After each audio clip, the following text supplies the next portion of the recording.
Paz seja convosco. Meu irmão, minha irmã, eu tenho aqui uma reflexão de Deus ao seu coração.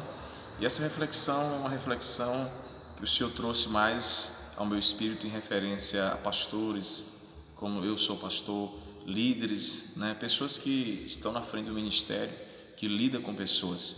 Aqui no livro de Êxodo, capítulo 18, é a leitura de hoje, capítulo 18, o versículo 17, o sogro de Moisés, porém, lhe disse: não é bom o que você faz, não é bom o que você faz. Veja que Moisés estava cuidando de uma multidão de pessoas, Moisés estava aconselhando uma multidão de pessoas, e o seu sogro resolve vir conversar com ele. Eu creio até por uma intervenção de Deus. Moisés estava ali aos pés do monte de Deus. Quando a gente está aos pés do monte de Deus, clamando na presença do Senhor, aquilo que está faltando no nosso ministério, Deus sempre envia uma visão, uma revelação, Deus dá um projeto, Deus usa alguém, e Deus usou aqui Jetro, o sogro de Moisés. E quando a Bíblia diz que o sogro de Moisés chegou, que ele começou a olhar e ver como Moisés administrava, lidava com o povo, a Bíblia diz que Moisés, quando Jetro começou a observar Moisés, de manhã até o pôr do sol, ou seja, o dia inteiro, todos os dias ele ficava lá, se assentava e o povo vinha de um em um, se aconselhar, saber o que fazer, pedir direção, pedir para ele ensinar a lei. E aquilo, quando o Jetro vê aquilo e aquela multidão, aquelas filas intermináveis, ele falou: meu genro, o que está fazendo não é bom, não é bom. E aquilo era uma voz profética de Deus, porque Moisés ia se destruir, não só ele, mas também todo o povo. Ele estava sobrecarregado em pouco tempo, e também o povo estaria sobrecarregado. Agora, o que eu aprendo aqui para mim, pastor, para você, pastor, que pode pegar esse conselho humildemente, você líder, o que eu aprendo?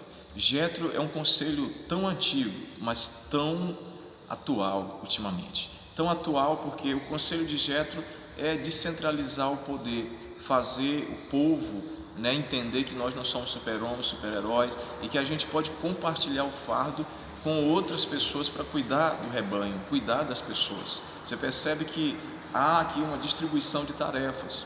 Quando Jetro ele percebe isso, ele dá um conselho. Qual o conselho que ele dá? Olha, divida o povo, procure pessoas e divida em capitões de 1000, capitões de 100, capitões de 50 e de 10.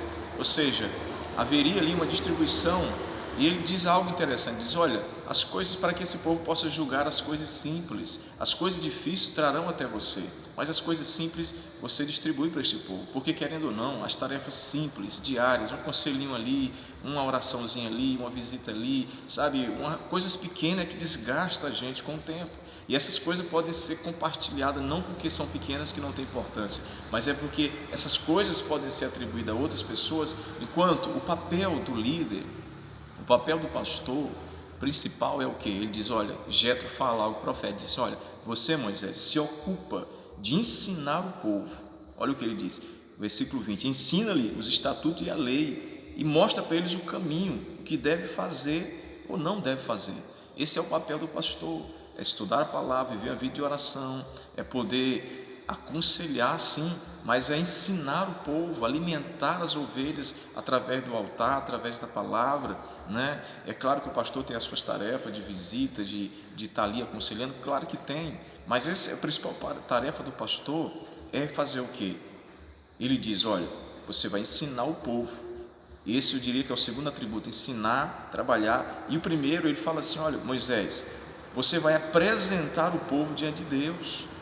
O que ele está dizendo? Você vai orar pela sua igreja, pela sua congregação, você vai interceder, o seu papel é apresentar os problemas do povo para Deus, não ficar envolto só nos problemas do povo, mas é apresentar, orar. O pastor é o primeiro intercessor da igreja, Depois ele é aquele que alimenta, que ensina. E terceiro atributo do pastor, ele diz: olha, agora pega homens fiéis, homens de verdade, que não amam a avareza, porque que se ama a avareza, ama os prazeres, não vai ser um líder fiel.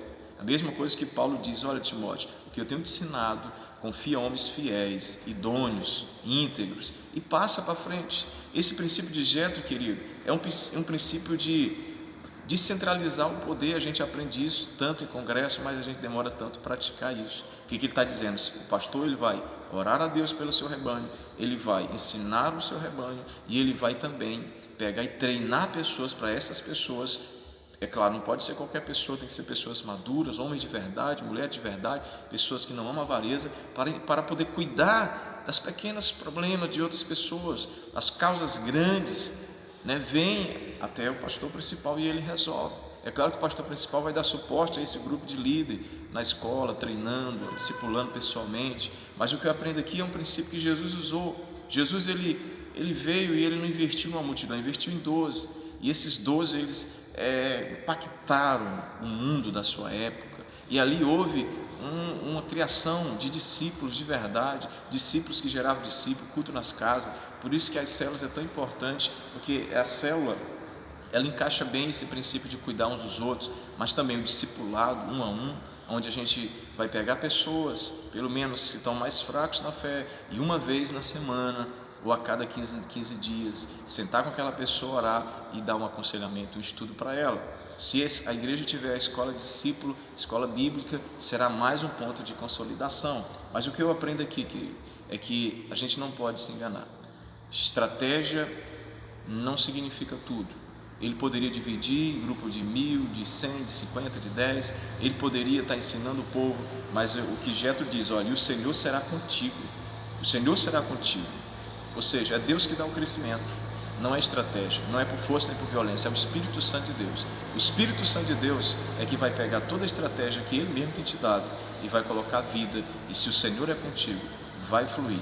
Temos visto ultimamente, em todos os lugares, uma grande evasão das pessoas na igreja, um grande esfriamento. Pessoas estão envoltas em vícios, em separações, em isso, aquilo, outro, e está chegando o momento da gente aplicar mais esse princípio de Jetro, de preparar pessoas que nos ajudem a levar o fardo, porque o fardo é pesado e precisamos de ajuda, e sabemos que o Senhor será conosco e nos dará vitória.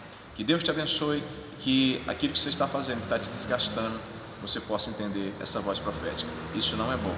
Deus tem uma estratégia para você, mas principalmente o Espírito Santo é que vai ser a maior força propulsora para te dar o resultado, porque Ele é Deus, em nome de Jesus.